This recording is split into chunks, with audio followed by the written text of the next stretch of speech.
Police বাহিনীকে যেমন নানা সুবিধা ও প্রলোভন দেখিয়ে গুন্ডা বাহিনী বানিয়েছিল স্বৈরশাসক খেতাবপ্রাপ্ত শেখ হাসিনা, আনসার বাহিনী এখন আবার কোন শক্তির উপর দাঁড়িয়ে বাংলাদেশের অত্যন্ত স্পর্শকাতর জায়গা সচিবালয় ঘেরাও করতে গেল, এটাই কিন্তু এখন ভাবার বিষয় হয়ে দাঁড়িয়েছে।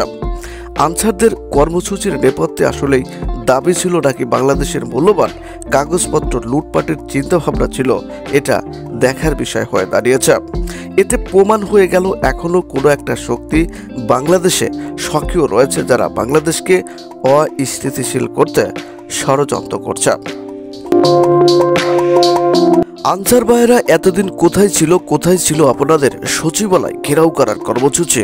কারণ আপনারা হাসিনা সরকারকে ভয় পেতেন, কিন্তু ডক্টর ইউনূসকে আপনারা দুর্বল ভাবছেন, তাকে সভ্য মনে হচ্ছে।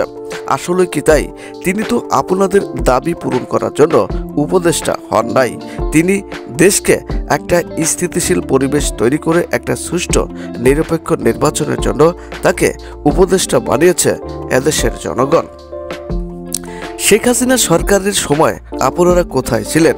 সুতরাং এটা আপনাদের দাবি নয়, বিশৃঙ্খল পরিবেশ তৈরি করাই আপনাদের উদ্দেশ্য ও লক্ষ্য। দেশে বন্যা চলছে, নির্বাচিত সরকার নেই, তাহলে খামোখা কেন আপনাদের সচিবালয় ঘেরাও করতে হবে?